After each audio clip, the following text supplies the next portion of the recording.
असलियत है। झूठ फैलाते हैं, फेक न्यूज फैलाते हैं, लगातार फैलाते हैं। एक दलित मुख्यमंत्री नहीं है उनका, एक दलित पीसीसी अध्यक्ष नहीं है, एक दलित प्रेसिडेंट नहीं है, एक दलित संचालक नहीं है, बातें करते हैं hegemony of the upper caste बनाकर इन्होंने देश को रखा हुआ है। एंटी दलित, एंटी पिछड़ा, एंटी दलित कहां है आपकी पार्टी में? कौन दलित अध्यक्ष है? कौन दलित चीफ मिनिस्टर है? एक दलित नहीं है, बात करते हैं दलित की। एक दलित मुख्यमंत्री नहीं है, एक दलित मुख्यमंत्री नहीं है, एक दलित और इन्हीं की इंदिरा गांधी ने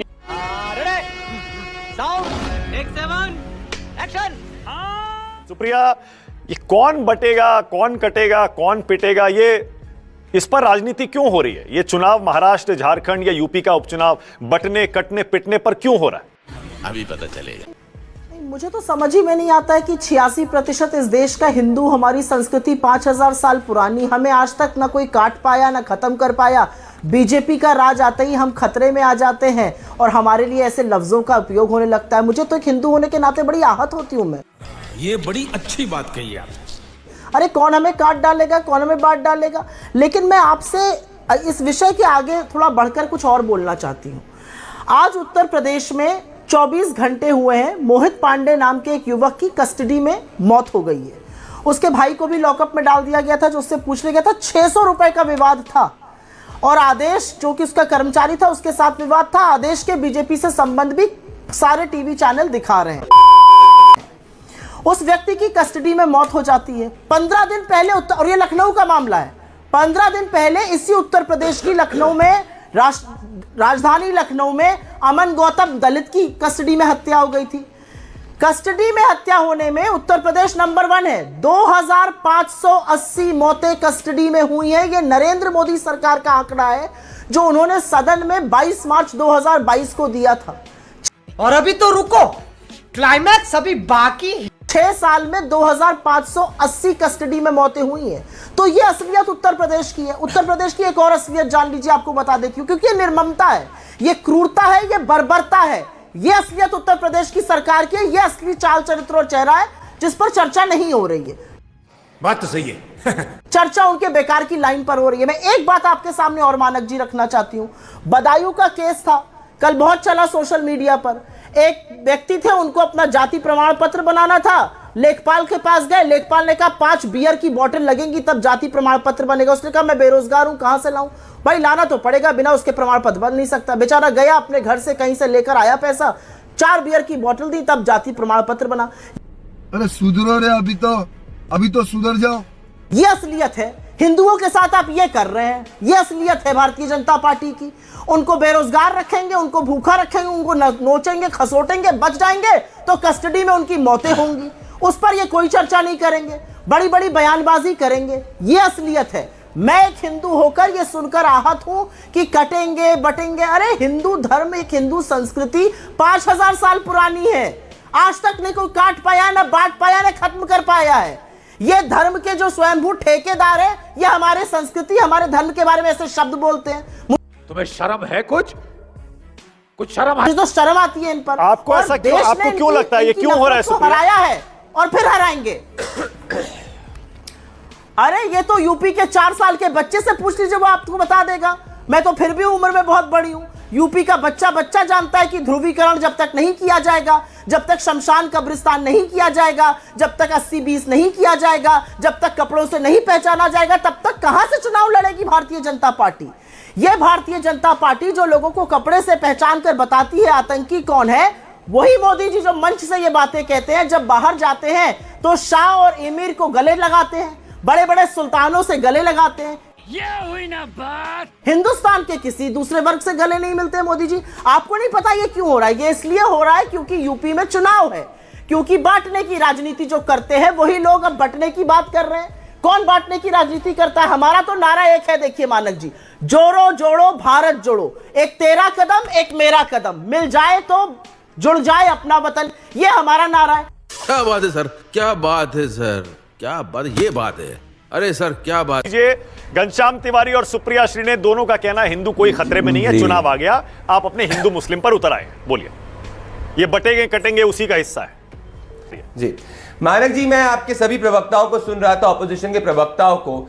मानक ji, Congress party should be the last party जो दलितों की बात करे। ये वही पार्टी है जिसने बाबा साहेब अंबेडकर को अपना पहला चुनाव हराया था। रुक तेरे को बताते तेरी माँ की।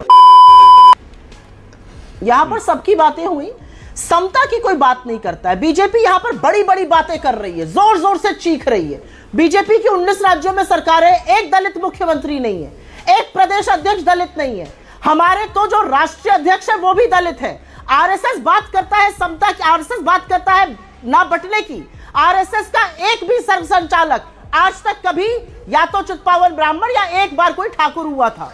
कोई पिछड़ा, कोई दलित, कोई आदिवासी नहीं हुआ। भंवर मेघवंशी ने आरएसएस ज्वाइन करी थी 1975 में, 13 साल की उम्र में। किताब पढ़िएगा, उनमें दलित समाज से आते और क्या क्या लिखा है उन कुरीतियों में और कैसे उनके साथ भेदभाव किया जाता था। और क्योंकि कांग्रेस का यहाँ पे बहुत बोला गया तो मैं बता देती हूँ, कांग्रेस के 3 दलित प्रेसिडेंट्स हुए। मल्लिकार्जुन खड़गे जी हमारे चुने हुए प्रेसिडेंट, जगजीवन राम जी, दामोदर सेवैया जी, संजीवैया जी। हमारे सीएम्स दामोदर संजयैया जी, भोला पासवान शास्त्री जी, रामसुंदर दास जी, सुशील कुमार शिंदे जी, जगन्नाथ पहाड़िया जी, चरणजीत सिंह चन्नी जी।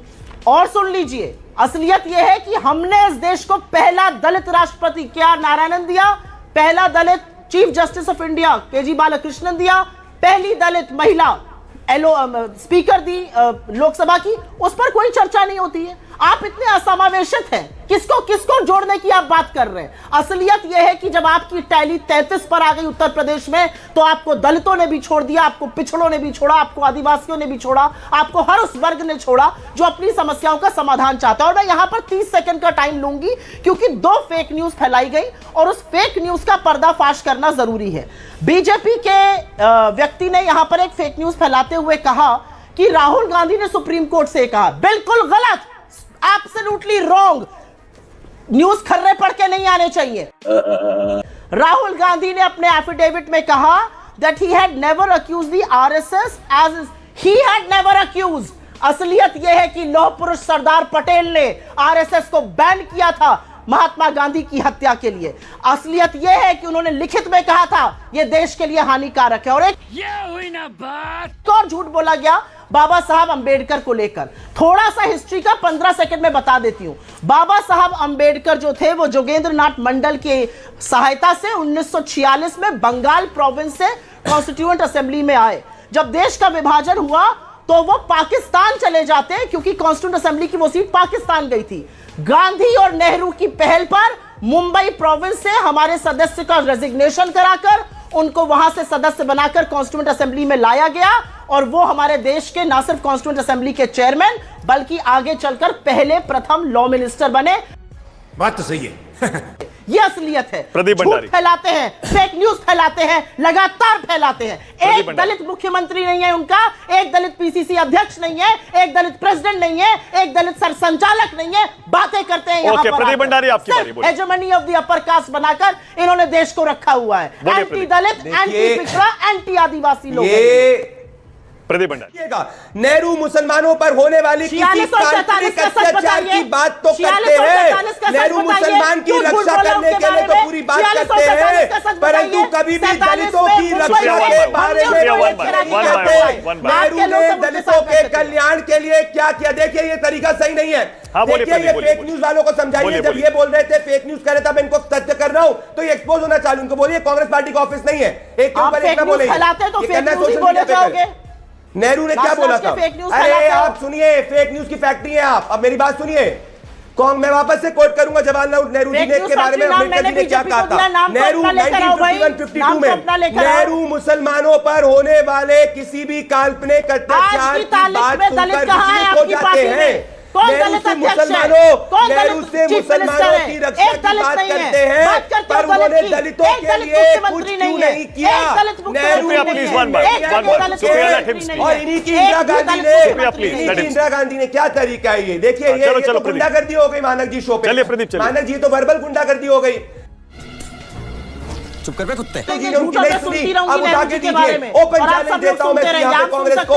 एक नेहरू जी का स्टेटमेंट बता दीजिए, एक बड़ा स्टेटमेंट बता दीजिए जो दलित अपलिफ्टमेंट के बारे में नहीं है। दलित मुख्यमंत्री कहां है? मैं बता रहा हूं दलित मुख्यमंत्री नहीं है। आज की बात नहीं कर सकते हैं, इतिहास में जाएंगे। एक दलित मुख्यमंत्री बताइए, इन लोगों ने उनका अपमान किया। का नाम बताओ, नाम बताओ दलित मुख्यमंत्री का। आशुतोष कुछ कहना चाह रहे हैं? आशुतोष, नाम बताओ दलित मुख्यमंत्री का। देखिए फेक न्यूज कैसे फैलाई। खरगे जी दलित है, उनका लगातार अपमान करते हैं ये लोग। राधिका खरगे गिल। जी ने खुद कहा है बिल्कुल नहीं, डीएम ने परमिशन 5 लोगों की दी थी, राधिका वो बाहर गिल, खड़े एक थे, दलित जैसे महिला ही घर वाले 70 बाहर साल तक गए दलितों वो अंदर आए, को, आगे की दलितों को पंक्ति में जम्मू बैठे। कश्मीर के झूठ तुम अंदर बोलते ये हो, संविधान के रामनाथ तहत कोविंद इन्हें को रिजर्वेशन आपने नहीं दिया। संसद भी नहीं सुप्रिया बुलाया श्रीमती था। पाटिल एक ने आदिवासी 70 राष्ट्रपति को आशुतोष 10 आपने सेकंड, मंदिर के लिए आशुतोष नहीं 10 बुलाया। सेकंड, संसद के आशुतोष 10 लोग- सेकंड, 10 सेकंड आशुतोष, जल्दी से आशुतोष को लाइए। देखिए मुझे बहुत अच्छा लगता है जब बीजेपी और मुझे बड़ा अच्छा लगता है जब बीजेपी आरएसएस के लोग बाबा साहब अंबेडकर की कस्में खाते। ईमान